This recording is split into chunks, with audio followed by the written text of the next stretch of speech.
Презентация Apple 15 сентября, как и WWDC 2020, проходила в формате без зрителей. В эту презентацию не показали iPhone, а только новые Apple Watch и iPad, так что новенькие смартфоны придется еще немножко подождать. Тим Кук поделился о том, как он использует часы, и рассказал историю людей, чьи жизни спасли Apple Watch в разных ситуациях с помощью функции падения, слежением за пульсом и даже встроенным ЭКГ. Также Тим рассказал о том, что они разрабатывают систему, которая будет анализировать показания вашего тела, чтобы предупреждать о заболеваниях, симптомы которых еще даже не наступили. В Apple Watch Series 6 теперь можно будет мерить уровень кислорода в крови. Появился новый синий цвет, а также Product Red. Кислород в крови измеряется с помощью технологии лазеров. Всего для измерения нужно не больше 15 секунд. Кислород в крови можно измерять даже во сне. Для этого также разработаны удобные виджеты, которые можно вызывать прямо из циферблата, не заходя в приложение. В Apple Watch 6 установили новый процессор S6. Он на 20% мощнее предыдущей версии.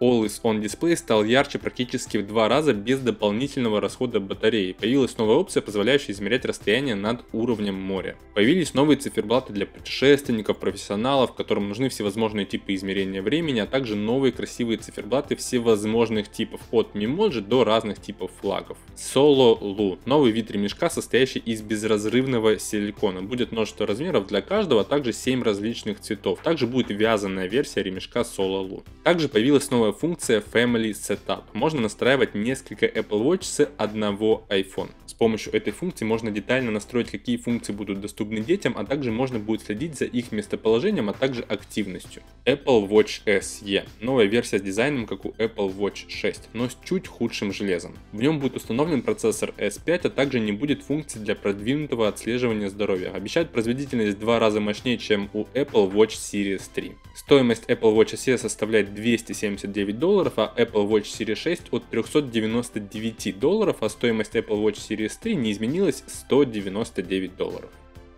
Также появится новый сервис только для владельцев Apple Watch. Это Apple Fitness Plus с тренировками от лучших тренеров со всего мира. Тренировки можно включать где угодно: iPhone, iPad или Apple TV. На экране отображаются ваши показатели, а время от времени будут показываться рекомендуемые показатели. Новые тренировки будут появляться каждую неделю, стоимость составляет $9.99 в месяц, но в России не будет в первой волне запуска. Apple One – единая подписка, которая объединяет все подписки Apple. Это iCloud, Apple Arcade, Apple Music, Apple TV+, Apple News и новый Apple Fitness Plus.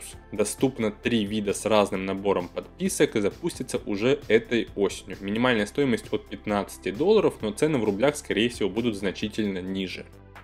Переходим к iPad. iPad 9 поколения теперь имеет процессор A12, производительность выросла практически в 2 раза по сравнению с прошлым поколением. Поддерживается клавиатура, а также Apple Pencil обещает до 10 часов автономности, стоимость от $399. iPad Air получил масштабное обновление, безрамочный дизайн, как у Pro моделей, и поддержка новых Magic Keyboard. Всего будет 5 цветов. Однако у iPad Air не будет Face ID, а Touch ID встроен прямо в кнопку блокировки. iPad Air имеет процессор A14 по технологии 5 нанометров. У такого процессора транзисторов на 30% больше, чем у 7 нанометров. По сравнению с прошлым поколением, новый iPad Air мощнее на 40%, а нейронный процессор теперь имеет 16 ядер, благодаря чему нейросети работают в 2 раза быстрее. Вместо Lightning iPad Air имеет теперь USB Type-C, можно подключать внешние жесткие диски и фотоаппараты прямо к iPad Air. Прокачали звук, теперь это полноценное стерео. А Apple Pencil можно крепить прямо к iPad Air, как и на iPad Pro. Единственное, ничего не сказали про дисплей, видимо будет всего 60 Гц. Стоимость новых iPad Air от